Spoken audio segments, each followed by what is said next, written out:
네, 6강 지금까지는 AI가 뭔지라는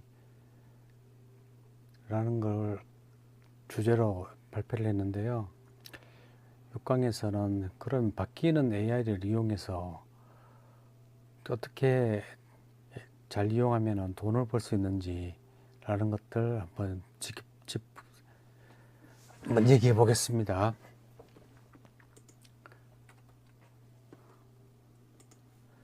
자, 돈 버는 방법에는 크게 두 가지가 있죠. 하나는 비용을 절감하는 게 있고, 하나는 수익을 창출하는 게 있죠. 비용을 절감하는 경우에는 이미 만들어져 있는 것을 비용을 절감하는 거고, 수익을 창출하는 것은 이미 만들어져 있는 것을 더 많이 팔거나 아니면 새로운 제품을 만들어서 팔거나 하면은 이제 수익이 창출되겠죠. 그래서 그 두 간의 차이점이 있습니다. 자, 컴을 이용해서 일을 하는 방법에는 컴을 이용해서 비용을 절감하거나 수익을 창출하는 데 사용했던 방식을 봐보면은 이전의 방식, 즉 AI가 나오기 전의 방식에서는 어떻게 했냐면은 프로그램을 만들어 놓으면은 사람이 그 프로그램을 사용을 해서 그 효율적으로 일을 할 수 있도록 하는 방법으로 진행해 왔죠. 그래서 대표적으로는 여기에는 이제 웹이라든지 앱이라든지 이제 소프트웨어를 개발해서 많이 사용하는 방법으로 진행해 왔습니다. 근데 AI로 가면서 이 개념이 바뀌었습니다. AI는 어떻게 하냐면은 이 사람이 프로그램을 사용했던 거를 이 자체를 에이전트란 이름으로 이게 AI가 다 해주는 거죠. 즉 기존에 사람이 했던 일을 AI가 다 해준다라는 보시면 돼요. 이제 이렇게 되니까 이제 사람의 직업이 자꾸 없어진다, AI한테 다 뺏긴다 이런 얘기가 나오는 거죠.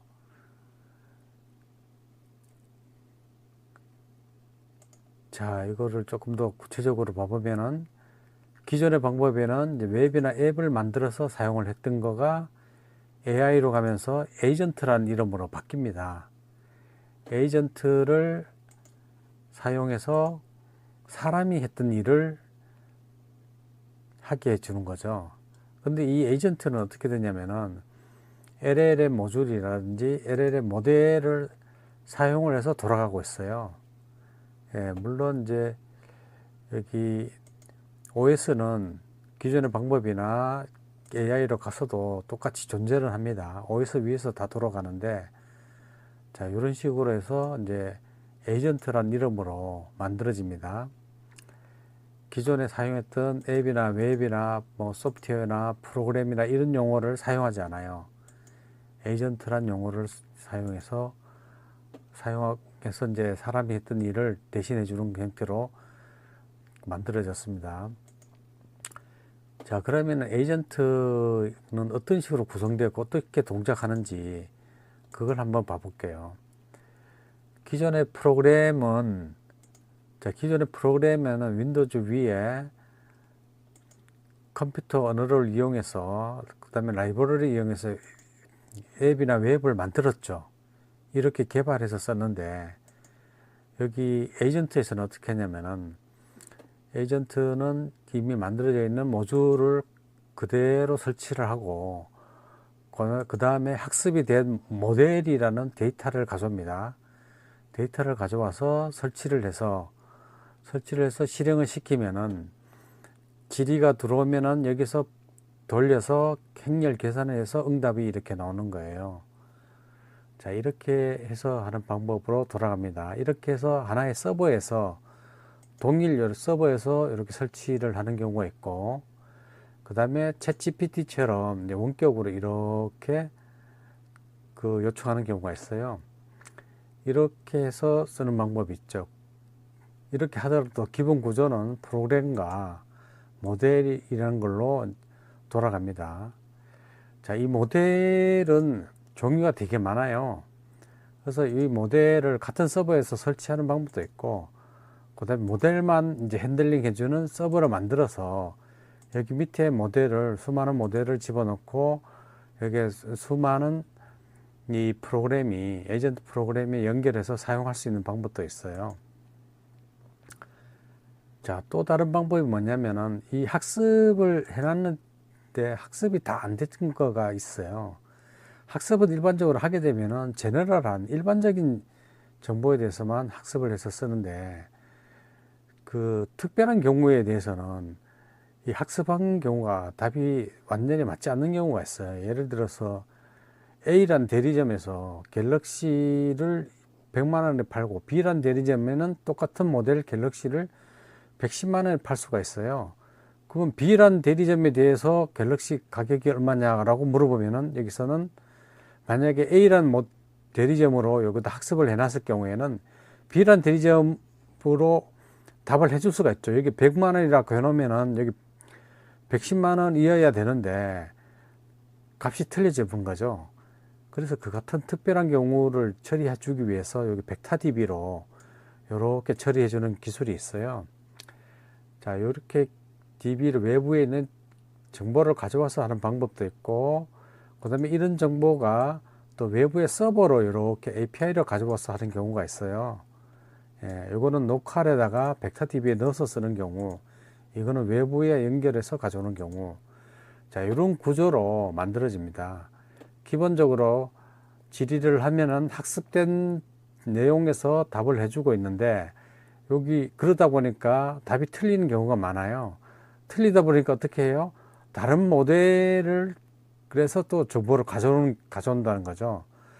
이거 가져오지만 여기에 가지고 있는 이제 모델보다가 더 전문적으로 외부에 있는 LLM 서버한테 이렇게 물어보는 경우도 있어요. 그 다음에 전문적으로 데이터를 갖고 있는 서버한테 데이터를 가져와서 이렇게 쓰는 경우도 있고, 그 다음 내부에 문서를 갖고 와서 쓰는 경우도 있고, 그래서 활용할 수 있는 모든 정보를, 모든 모델을 이렇게 다 가져와서 쓰는 방법으로 이 에이전트가 만들어져요. 이렇게 만들어져야 할루시네이션이라는 그 착각, 이 오인식률을 줄일 수가 있는 겁니다. 자, 이런 식으로 구조가 만들어져요. 기존하고는 어떻게 돼요? 기존에는 이 라이브러리 갖다 놓고 프로그램 랭귀지로, 언어로 개발한 거잖아요. 비주얼 스튜디오나 아니면 자바스크립트 이런 거 갖고 안드로이드 프로그램 갖고 이렇게 개발했었죠. 개발하면은 웹이나 앱이 이렇게 만들어졌지 않습니까?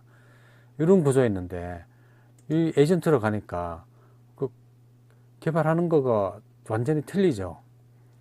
이미 학습이 된 모델을, 좋은 모델을 가져와야 성능이 좋아지고, 그 다음에 또 외부에 좋은 모델을 가져와야 또 좋아지고, 내부의 문서를 가져와야 되고, 이렇게 정보를 가져오는 거, 이쪽에 기능이 많아졌죠.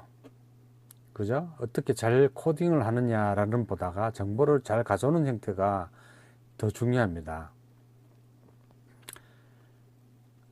자, 이렇게 된 구조를 에이전트라고 했는데, 이 에이전트를 좀 더 특이하게 만든 게 엔서로픽이라는 데서 이게 에이전트를 이런 식으로 별도의 프로토콜을 만들었어요. 왜냐면은 이런 에이전트 사용이 당연히 많아질 수밖에 없죠. 많아야 오인식률이 떨어지거든요. 인식률을 높일 수가 있다는 거죠. 그래서 여기 클라이언트라고 되어 있는 에이전트가 이 다른 외부에 있는, 내부에 있는 다른 MCP, 이 MCP라는 거는 그 엔서로픽이 에이전트를 위한 스페셜하게 특수하게 만든 프로토콜을 MCP라고 하거든요. 그래서 여기 클라이언트라고 적힌 거는 에이전트라고 보시면 돼요. 이 에이전트가 다른 외부에 있는 에이전트한테 정보를 가져오기 위해서 이렇게 클라이언트와 서버 간에 이렇게 프로토콜이 만들어지는 거예요. 이 서버는 얘가 갖고 있는, 이 서버가 갖고 있는 데이터를 갖고 여기서 검색을 하든 벡터DB를 가져오든 해서 여기에 질의에 대해서 이렇게 답변해 주는 구조로 동작을 하는 거죠. 그래서 이쪽에 서버 A는 여기 서버 A가 갖고 있는 정보를, 특이한 정보를 많이 갖고 있는 거고, 이거는 서버 B가 갖고 있는 정보를 가는 거죠. 그러니까 정보에 따라서 종류가 틀려지는 서버가 쭉 이렇게 있다고 보시면 되는 거예요. 자, 이런 식으로 정보를 이쪽에서 다 내부에 안 갖고 있는 거를 외부에서 쭉 가져올 수 있도록 해준 게 이제 MCP 프로토콜이에요. 자, MCP 프로토콜에서 또 A2A라는 프로토콜이 있어요. 요거를 구글이 만든 건데, 요거는 에이전트와 에이전트끼리 서로 이제 주고받는 프로토콜을 말하는 거거든요. 예, 그게 에이전트 클라이언트와 에이전트 클라이언트끼리 이렇게 정보를 주고받아요. 자, 이렇게 하는 프로토콜을 만들었고, 이렇게 만든 이유가 뭐겠어요? 이제 그 할루시네이션을, 오인식률을 떨어뜨리기 위해서 수많은 정보를 외부에 있는 정보를 가져오기 위해서 이렇게 만든 거죠. 자, 이렇게 하다 보니까 이제 뭐가 만들어졌겠어요? MCP 마켓이라는 게 만들어졌습니다. 그래서 이런 정보들을, 자기만이 갖고 있는 이런 정보들을 제공해주는 이런 서버들이 쭉 생겨나기 시작한 거예요. 이런 서버들을 이용해서 이제 만들 수가 있겠죠. 더 똑똑한 에이전트를 만들 수가 있겠죠. 자, 이런 스타일로 진화되고 있는 거예요. 일종의 이런 하나하나가 기존의 앱 스토어하고 비슷하다고 생각하시면 되는 거죠. 약간 이제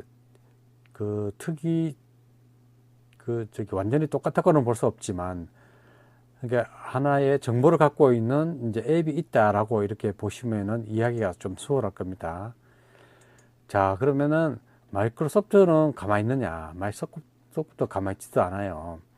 자, 이게 에이전트 만드는 게 대세니까 마이크로소프트도 이렇게 보시면은 영역별로 이 에이전트를 만들 수 있도록 이미 만들어 놓은 거를 쓸 수 있도록 이렇게 제공해 주고 있어요. 그래서 영역별로 이렇게 쭉 제공해 주고 있습니다. 자, 이렇게 보면은 마이크로소프트 코파일럿 스튜디오라고 그래갖고 돈 내고 쓰도록 이렇게 제공해 주고 있죠. 자, 이런 분야에서 이제 에이전트를 파워풀하게 만들 수 있도록 제공해 준다라는 정보가 있죠. 자, 여기 보시면은 이게 다 공짜가 아니죠. 자, 요 패키지를 쓸 경우에는 쓴 만큼 돈 내라. 요거는 200불이다. 요건 30불이다. 이거는 월 30불이에요. 작은 돈이 아닙니다. 예, 마이크로소프트를 사용할 경우에는 돈을 이렇게 많이 내요. 많이 낸다는 거는 뭐겠습니까? 이거를 갖고 더 유용한 거를 만들 수 있으니까 이렇게 돈을 많이 받겠죠. 자, 여기 보시면은 아까 MCP 스토어라고 보셨죠? MCP 스토어라고 있는데 여기 보면 에이전트 스토어라는 것도 있어요. 이 회사에서가 제공해 주는 거 보면은 종류가 많습니다. 다양한 분야에 있어요.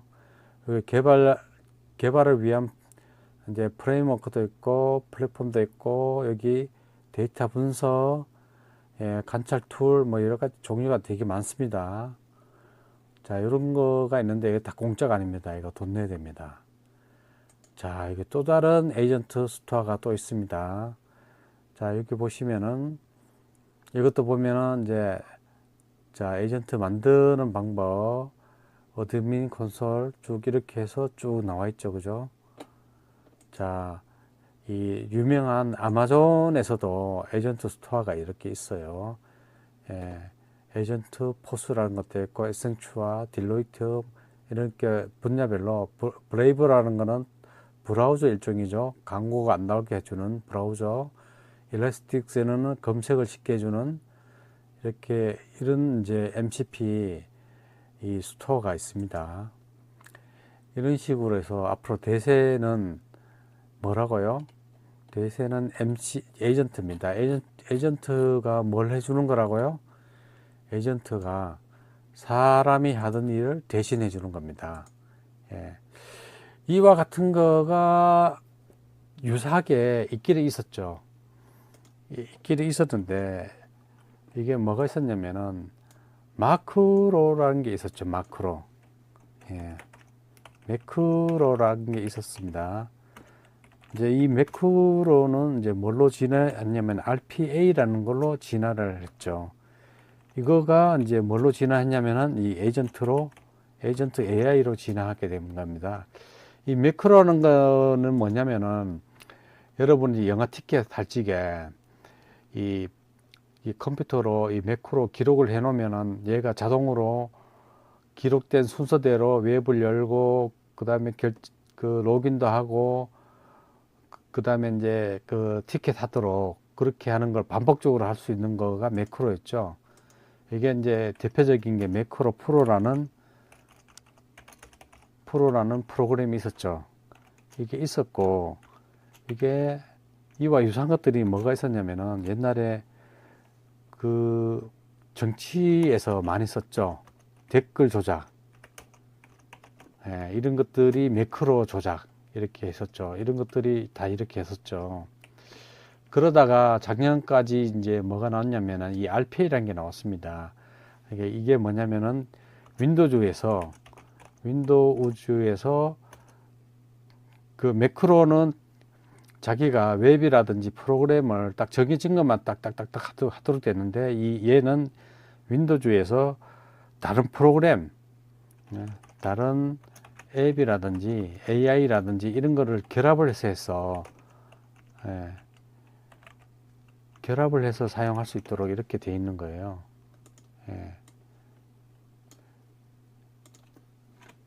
이렇게 됐죠. 이렇게 만들어 썼었는데, 자, 이게 RPA가 나온 지 얼마 안 돼 갖고, 이게 에이전트 AI로 급격히 진화를 하고 있는 거예요. 그래서 지금은 이제 에이전트 AI로 모든 것들이 이제 다 쓰도록 그렇게 바뀌고 있습니다. 자, 정리를 하면은, 기존에는 뭐라고요? 기존에는 이 웹을 만들었었는데, 프로그램 한다고 하면은 웹이나 앱을 만들었죠. 안드로이드 앱이나 그 PC에서 돌아가는 프로그램이나 이런 거 만들었지만, AI 시대 때는 뭐라고요? 에이전트를 만들어야 됩니다. 그 다음에 웹은 어떻게 된다고요? 웹은 사람이 그 일을 쉽게 할 수 있도록 만들어주는 게 이 앱입니다. 앱이나 소프트 프로그램입니다. 사람이 쓰기 위해서 쓰는 거고, 에이전트는 뭐냐고요?